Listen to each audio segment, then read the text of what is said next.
Hello seekers, welcome to Punneits Astrology.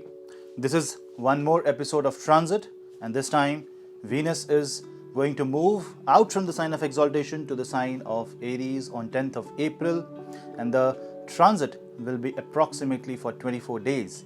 Short period, but Venus presence in the sign of Aries is going to give a lot of Martian influence. Let's discuss in detail on this.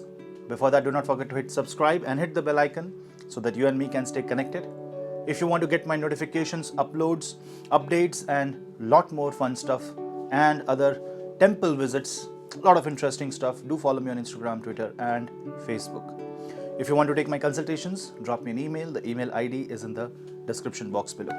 Let's continue with Venus transit analysis. Venus is the planet of love, luxury, passion. Venus is the planet that represents feminine quality, the creative skill of a man. Venus rules Taurus and Libra. So when Venus moves into the sign of Aries, what will happen? It will be 7th from Libra, 7th from 7th. So there is a Bhavat Bhavam here. And it is 12th from the second house. So from one house that is controlled by Venus, Taurus, Venus becomes 12th. On the other hand, Venus is 7th from the sign of Libra. So Venus is going to enhance the Libran quality, whereas the Taurus quality will get somewhat released in the nature. You will express more of Tauran quality because Taurus is losing, that means it is radiating out, whereas the Venus qualities, which is presided in the sign of Libra, is going to gain more power. So you'll be filled with Libran quality while you express the Tauran nature. When Venus moves on 10th of April, Rahu and Mars will find its presence 2nd from Venus, whereas 12th from Venus you will find Mercury, Sun, and Moon's presence there. So when Venus moves in the sign of Aries, the Lord of Aries, Mars, is with Rahu. Now on 2nd house you have Mars and Rahu, and on the 12th house you have Sun. So definitely there is two malefic planets sitting on two sides of Venus, which kinds of traps Venus. This means the passion is there, a new hope is being kindled here, a new desire comes into picture, a new quality, a new passion, a new love. A romance with the self happens when this transit happens. On top of that, if you see the presence of Jupiter. When Venus moves into the first house of the Kalpurush, Jupiter goes in the 11th house. Already Jupiter will be transiting in the sign of Aquarius. Now that is a very, very positive, because Jupiter happens to be 11th from Venus, whereas aspecting the sign of Libra. So Libra is a zodiac sign that gets aspected by both gurus, Shukra and Brihaspati. Because of this mutual aspect on the same zodiac sign, Libra being the sign of balance shows harmony and balance coming into picture, and in each one of our life will settle down. Things will start settling down. But it will take the first week of the transit till 16th of April, Venus will remain combust. So what happens at this time frame? You need to focus more on creative skill from within and find out a new passion, a new desire, a new hobby to spend time with your family and friends, spend time with your loved ones, or spending time with your own self. This is the time for self-upgrade, especially from the aesthetic side, and you need to make yourself a bit more comfortable. But remember, for the first 10 days of the transit, or you can say for the first half of the Venus transit in the sign of Aries, Mars and Rahu conjunction in the second house is going strong. And because of that conjunction, the insecurities will rise, and jealousy, nagging behavior, and any kind of irritation can come into picture. So you need to maintain harmony and love in your relationships, not only with your spouse and partners, but also with your friends and family. Second house being the Kutumbha Bhav shows that initially you will have to take the initiation to bring love. So what you have to do in this time frame, you have to spread love.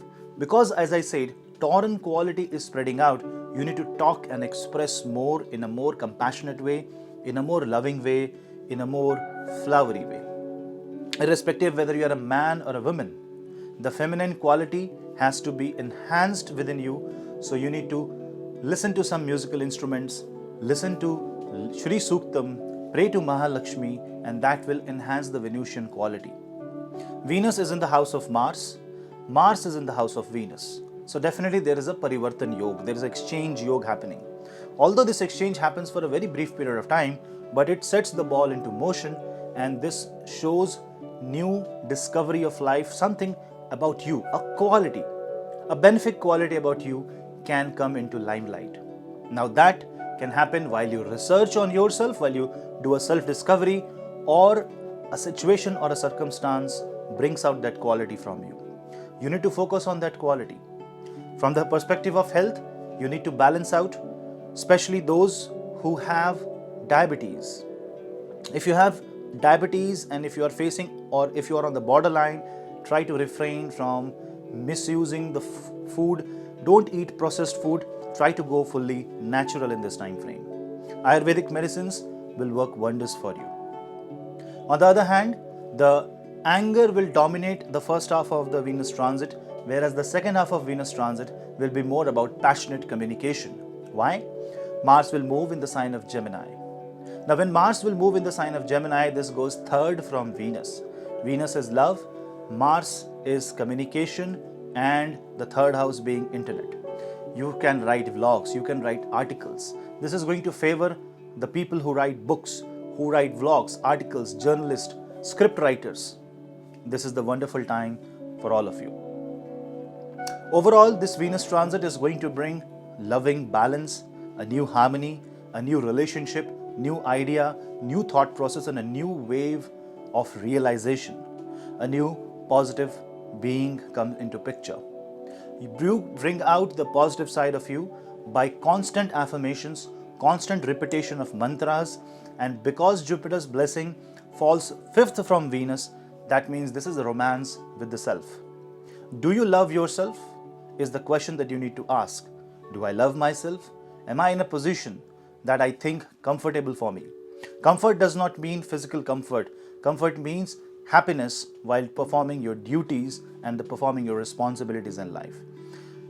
You can use this time to get off any burden, and you can use this time to rekindle the fire that was somewhere lost within you. Time to follow the passion? Yes. Time to follow your desire? Yes.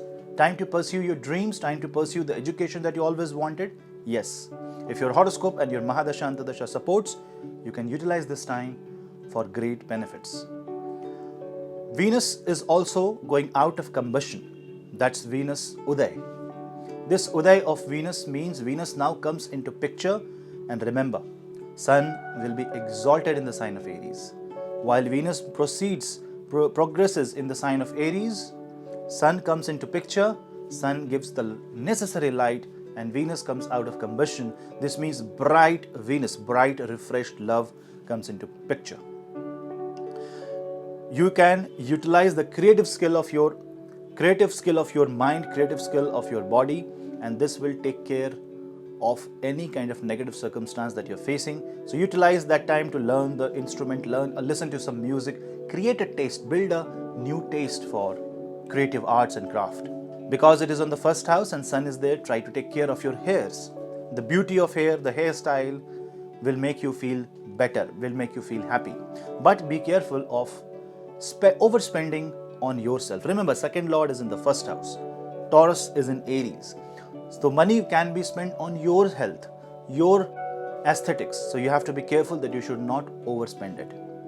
When seventh lord goes into the first house, this means that the efforts from the spouse for you can come into picture, especially if you are Aries ascendant or Aries moon sign. That means you have to give more efforts to your spouse, and if you are Aries, you have to put some extra amount of efforts. In that way, you will see that your relationship in the marriage, if you are facing any marital trouble, will go away, and a new fresh air of love, a fresh air of passion will come into picture. That will make the marital relationship very happy. Jupiter's blessing will always be with Venus, and this is a wish fulfillment time. So you can use the power of manifestation, you can use the power of attraction. The law of attraction and law of manifestation will work for all of us. Let us together manifest a reality. Let's together with a common consciousness call the positive and the peace.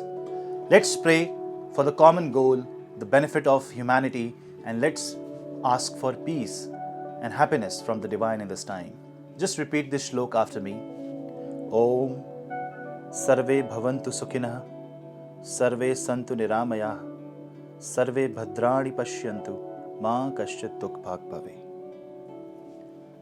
Because we are in a one world family and Venus in the sign of Aries gives us the opportunity to become one world family. We'll meet in the next video. I hope you like this, and if you like, do share it with family and friends. This is your host Puneet. We'll meet in the next video. Till then, namaste.